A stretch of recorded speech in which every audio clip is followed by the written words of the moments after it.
Hello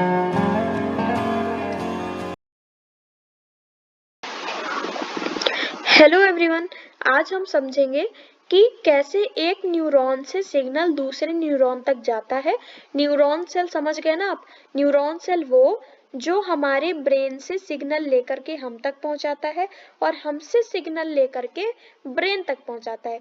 एक example से समझें तो जैसे एक हॉट पैन है जो मैंने सडनली अचानक से टच कर दिया और मेरा हाथ टच होते ही तुरंत वापस आता है और मुझे ये फील हो जाता है कि मैंने किसी हॉट चीज पर हाथ लगाया है। अब मुझे ऐसा क्यों फील हुआ?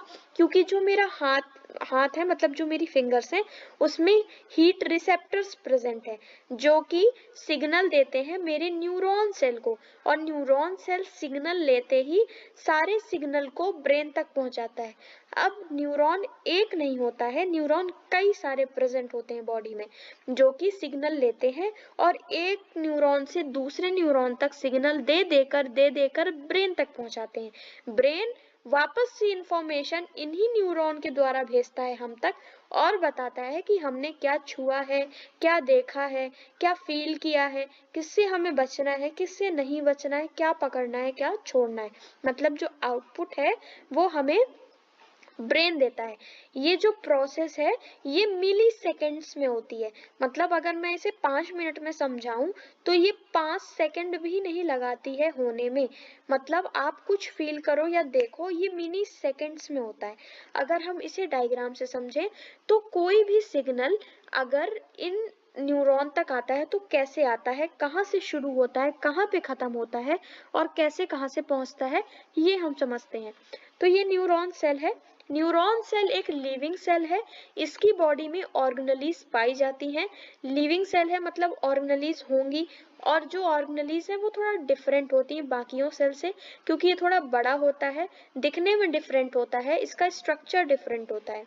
अब हम शुरू करते हैं कि सेल न्यूरॉन सेल सिग्नल लेता कैसे है।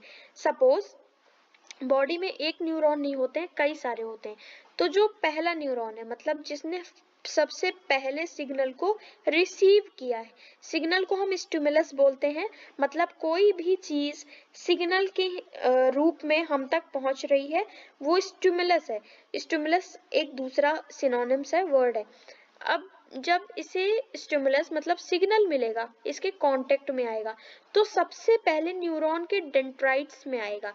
ये न्यूरॉन सेल है यहाँ तक, ये न्यूरॉन का हेड है, ये न्यूरॉन की बॉडी है और ये न्यूरॉन की एंडिंग है, मतलब नर्व एंडिंग है। अच्छा, न्यूरॉन को नर्व सेल भी कहते हैं। अब अगर हम देखें तो ये डेंड्राइट्स हैं, मतलब न्यूरॉन के बाहर ये जो ब्रांचेस जैसी दिख रही हैं ये डेंड्राइट्स है। डेंड्राइट्स सेल की हेड पर प्रेजेंट होती हैं और ये सबसे पहले सिग्नल को रिसीव करती हैं। मतलब सपोज अगर सिग्नल यहाँ से आ रहा है तो सबसे पहले डेंड्राइट से कांटेक्ट करेगा। डेंड्राइट्स सिग्नल को लेकर के जब अंदर सेल में पहुंचाएंगी तो सेल का ये है साइटोप्लाज्म, ये है आपका ब्लैक कलर का न्यूक्लियस। अब जो साइटोप्लाज्म है इसमें कुछ आयंस प्रेजेंट होते हैं, ध्यान से समझिएगा। जो आयंस प्रेजेंट होते हैं वो सिग्नल पाते ही एक्टिवेट हो जाते हैं। हाँ, कुछ आयंस प्रेजेंट होते हैं जैसे sodium ion, potassium ion etcetera.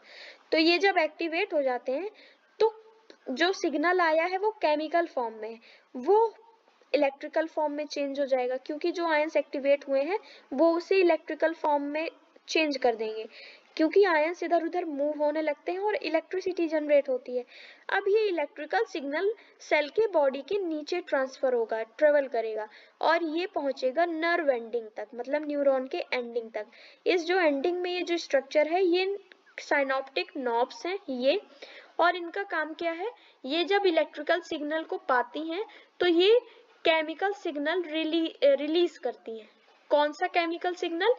Neurotransmitter. Neurotransmitter नाम का केमिकल सिग्नल ये रिलीज करती हैं, और यही इलेक्ट्रिकल सिग्नल अब केमिकल में बदल गया ना, साइनॉप्टिक नोब्स में। मतलब यहाँ डेंड्राइट्स में आया केमिकल सिग्नल, जो यहाँ के आयंस प्रेजेंट थे, मैं दोबारा से बता रही हूँ, जो यहाँ के आयंस प्रेजेंट थे वो एक्टिवेट हो गए और केमिकल सिग्नल को इलेक्ट्रिकल सिग्नल में ट्रांसफर कर दिए। मतलब बदल दिए, क्योंकि आयंस मूव होने लगे, यहाँ पे इलेक्ट्रिसिटी जनरेट हुई। अब ये इलेक्ट्रिकल सिग्नल हमारे न्यूरॉन की बॉडी में नीचे तक जाएगा। नीचे जो है ये केमिकल सिग्नल रिलीज करने वाले नॉब्स हैं, तो ये केमिकल सिग्नल रिलीज करेंगे जिसका नाम है न्यूरोट्रांसमीटर।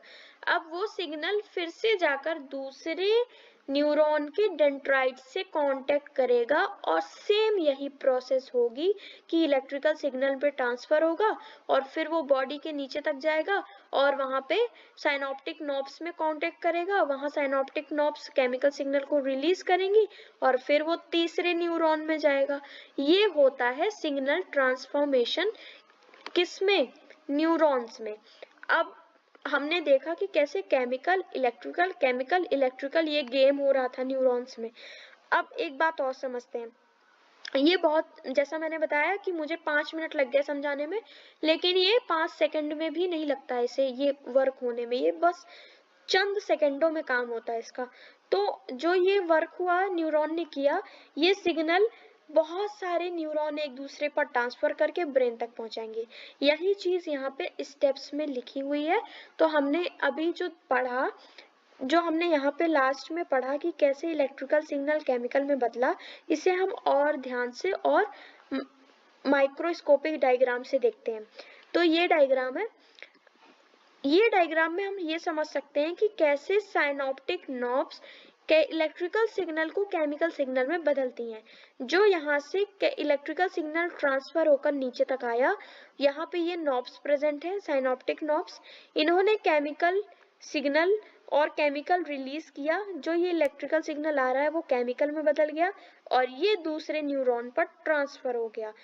तो जो ये गैप है एक न्यूरॉन से दूसरे न्यूरॉन के बीच में, इसे हम साइनेप्स कहते हैं। इसे हम साइनेप्स कहते हैं। Okay, thanks for watching. अगर आपको समझ में आ गया हो तो लाइक कमेंट जरूर करिएगा। और यही चीज जो मैंने बताई है, ये यहाँ पे पॉइंट्स में और स्टेप्स में लिखी हुई है।